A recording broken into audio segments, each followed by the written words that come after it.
Hello everyone, Kate here from Keight Krafts, sharing with you another project for Hollow Tree Hobbies.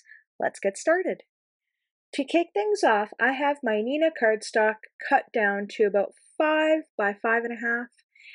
It doesn't matter how big you have it, as long as you have it cut to the size where you can cut it down to 4.25 by 5.5 for an A2 size card. So here we're blending in some antique linen, and we are going to mix that up with a little bit of scattered straw. You don't have to have a perfect blend for this because this is going to be the beachy scene. So we're just blending these three colors together to get a slight gradient for the sand. And I'm being a little extra picky here. And we are going to go in with some Fossilized Amber just to darken up that edge a little bit and give it a little bit of dimension. Now you can use your choice yellows that you'd like for sand. I am using these three for a bit of a gradient, and it ends up getting cut down anyway. So here I'm just being a little bit picky with what I'm doing. And once I am happy with this blend, we are going to go into a little bit of splatter. Now for the splatter, excuse me while I tap my paper, this gives it a little bit of a texture. So for the splatter, we have a little bit of brushed corduroy, and I'm adding that to my little stamping block here with some water and just flicking it off. This will give it more of a lighter tone than the Scorched Timber. Now this was quite lovely to add for the sand because it wasn't black, but it also wasn't too brown. And I'm mixing this in with what I have for the burlap and just kind of giving it a little bit of a gradient with the splatter. And then I will go back in with some straight Scorched Timber here, and we'll go ahead and give it even more splatter.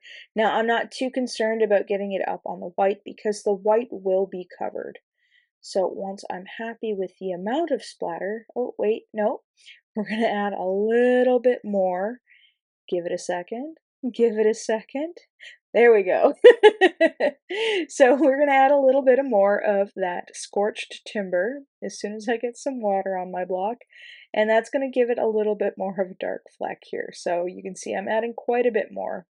So next we have some Mermaid Lagoon and some Salty Ocean and some Uncharted Mariner. And again, the same process. I'm going in with the Salty Ocean. As you can tell, my inks are just slightly dry.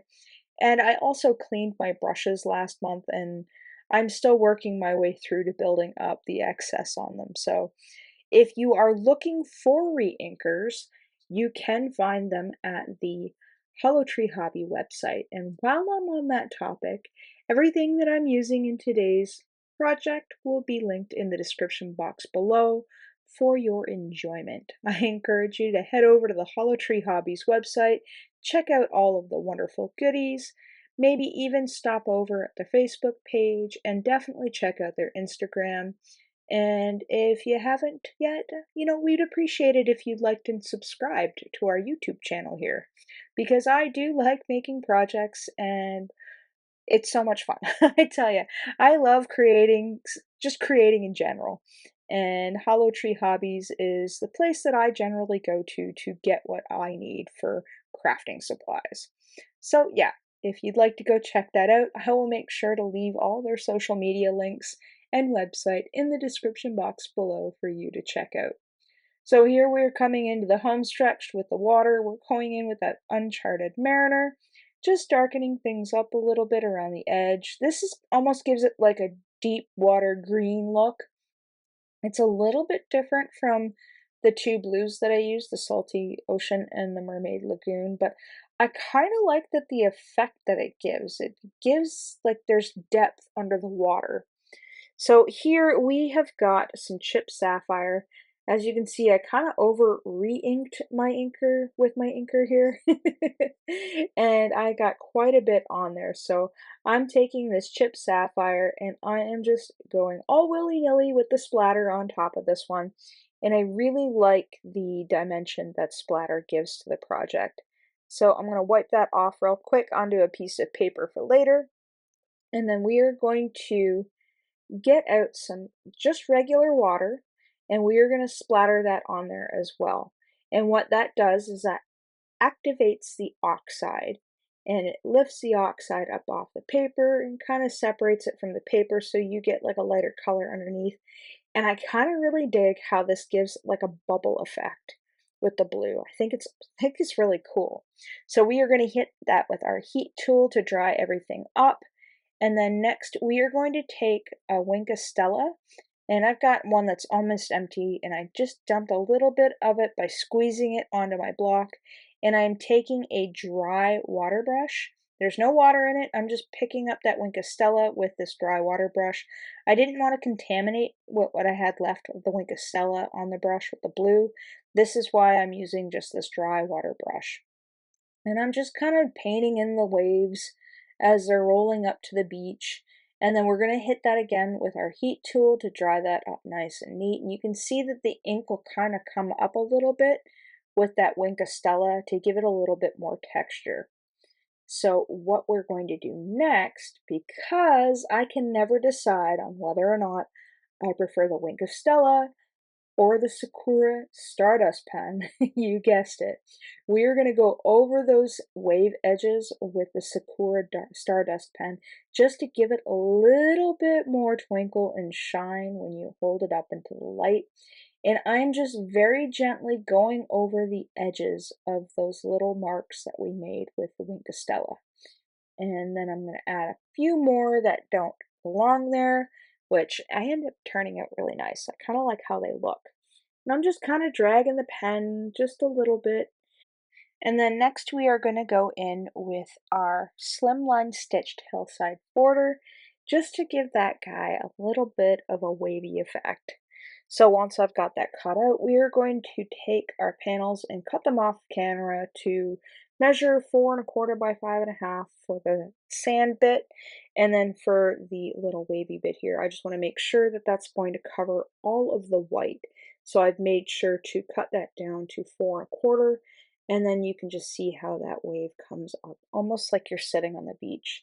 So next I have the How You Bean shell add-on, and I thought it would be fun just to pile them all up together. So I'm just mixing and matching with every little bit that comes in the stamp set, and I'm just layering them in behind the little pile here just to create a little bit of a shell pile. It's almost like the shells are having a little collective party there. So just again, mixing and matching where I want everybody to go and gluing some on the back, some on the front, and I'm going to glue this little guy right here. And with these leftover pieces, we're going to just glue those off to the side. So I'm going to make sure everybody's got glue on the back, and then we'll give that a good mash down. We'll put a brick on it, and then we'll come in with these two little guys right here, and we will glue those guys down too. So next I thought I would do a sentiment from the stamp set, and we are using Shell Abrate. So I've gone ahead and cut it down to the desired width that I want and gave it a little bit of a flag banner at the end. We'll glue that on nice and straight using my grid mat here. And then that little excess that I have, we are going to trim off with our scissors. So once I've got that done, we are going to come back in with a little bit of that Sakura Stardust pen, because why not?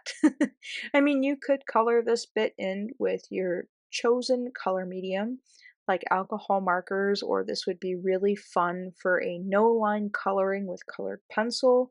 I wasn't that brave today to try that out, but I betcha that would look absolutely smashing. So again, we're just going inside the letters with our Sakura Stardust pen. And because I like this pen so much, we're going to add little dots all over the place. Some on the dark spots, some on the light spots, and some where spots don't belong. And just to give it a little bit of a twinkle. And while I'm at it, I think I might just go ahead and skip the white gel pen and just go in with the same pen with some lines and dashes just to add a little bit extra cuteness. Now, you don't have to do this step. You can use a white gel pen. You could even use a glaze pen. That would be kind of neat too, just to give it a little bit of a hint of a shine. However you shine it up or twinkle it up, it doesn't matter. This just turns out really cool, and these shells were a lot of fun to play with and color. I mean, the colors of shells are kind of endless if you look them up online. I know I had a quick peek on what I wanted to do and then just kind of settled for the pastel color because it was bright and cheery and fun, and yeah, I thought it was kind of neat. So, what color would you color these shells? I'd like to know in the comments below. Have you used this set before, or is this set on your wish list? We would like to know. So here again, I'm just going in the very edge of our water line here with this Sakura Stardust pen, and there you have it. So next we've got our glue. We've gone ahead and added some tape runner to our base, and we are going to write Hollow Tree Hobbies on the back side of our card panel with a few hearts because why not? And then we are going to carefully line everybody up, give that a good mash down, and our card is complete. I hope you enjoyed today's program. I had a lot of fun playing with this set, and if you haven't please subscribe, like the video, and as always, thanks for hanging out with me today. Take care.